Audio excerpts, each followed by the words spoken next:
I'm here with Zachary Reese, who returns to action August 22nd on Dana White Contender Series Week 3. Zach, how are you?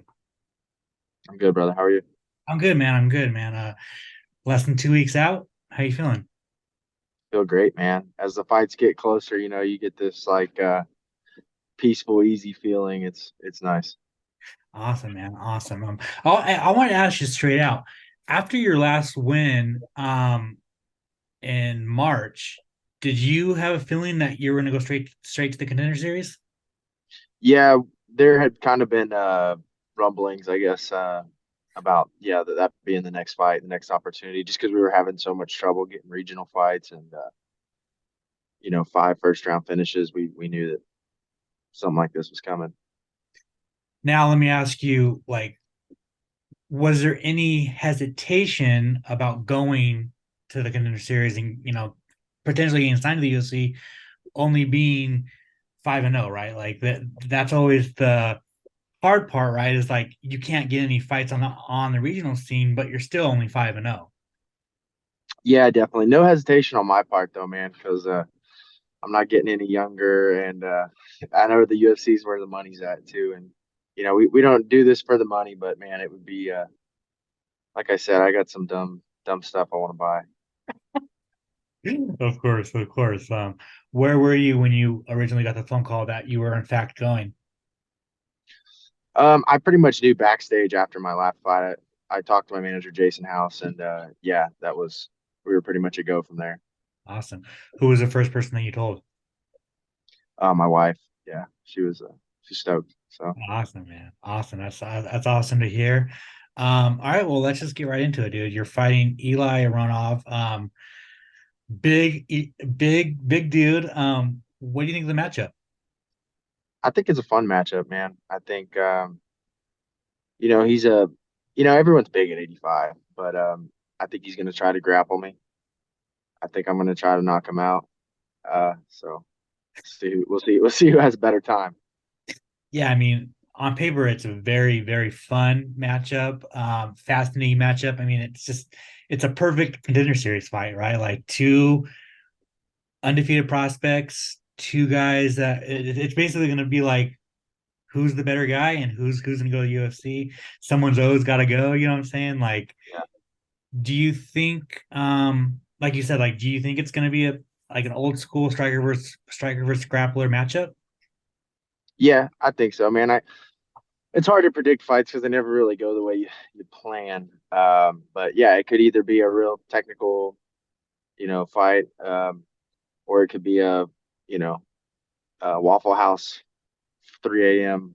bar fight. So either way, I'm down.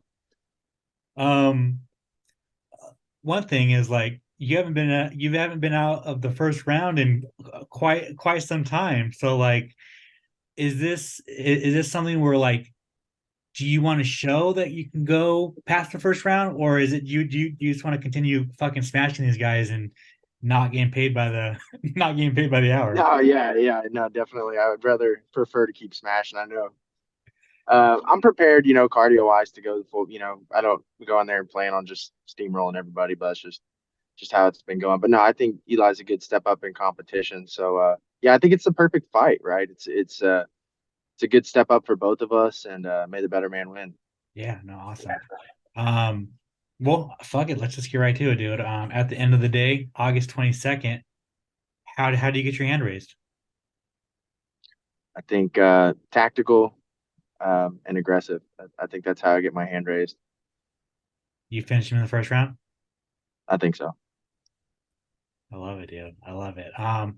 Awesome, man. Well, I I did want to ask, what have you been? I mean, so your fight is in March. Did you take any time off to kind of like chill before getting into camp, or was it straight into camp and training for five months basically? Yeah, so I took like probably 6 weeks. I busted my ass and worked as much as I could, saved up some money, and then yeah, it's just been a super long training camp. But just focusing on getting better too. I'm not even necessarily focused as much on this next fight, but developing the skills to where when I get to the UFC, I can be successful too. So yeah, it's martial arts, it's a lifelong journey, and if you stop learning, you know, you're done. you're probably fighting for the most amount of money you're fighting for just on the Contender series. So, but like once you get to the UFC, like, are you ready to become like a full-time fighter? Yeah, I'm already a full-time fighter in preparation for this one, man. Like I said, with my job, it's awesome. I work with a bunch of awesome guys out in the whole field. And I'm a contractor, so I go out and I'll work 2, 3 months as much as I can, save up some money, and then just take my time off and then just train full time. So, but yeah, I'm definitely ready to be a full-time fighter, man. It's a fun, it's not a bad gig. I mean, like you said, you said for this camp you have been a full-time fighter. So, like, how's that been? Like, do you feel less stress?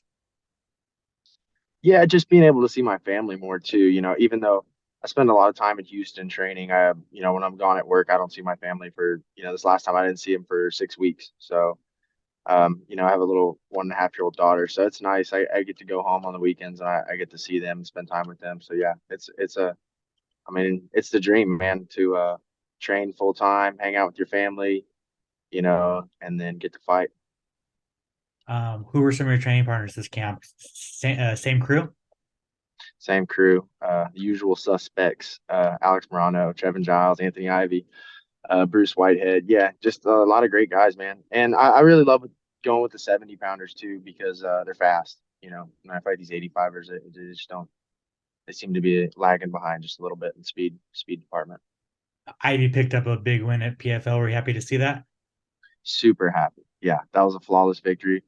Ant trains like literally harder than any fighter I've ever met, man. I mean, the guy's a absolute workhorse, and yeah, super excited for him. Awesome. All right. Well, finally, for any, you know, casual MMA fan who's never seen you fight, right? I feel like if you're a hardcore MMA fan, they probably know about you. Maybe they don't, but like if no one's seen you fight, describe your fight style and sell yourself. Yeah, just I go out for checkmates, man.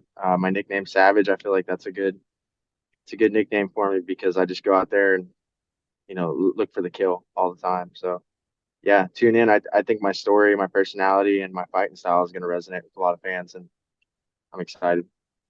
Zach, thank you so much for your time, man. I really appreciate it. If you want to plug into your sponsors, your social media, you want to thank anybody, the floor is now yours. Yeah, follow me on Instagram, Facebook. Shout out to my wife. She's cool, man. She's a ride or die for sure. We've been together since high school, so we've been through it all together. And then Shiner Beer, man. I still need to send you some good old Shiner Beer. Yeah, they're sponsored me. I'm their first professional athlete. I'm their first fighter, so I'm honored to be partnered up with them. Make sure to subscribe to the LowKick MMA YouTube channel for all the latest news, event previews, and interviews with some of the biggest stars in MMA.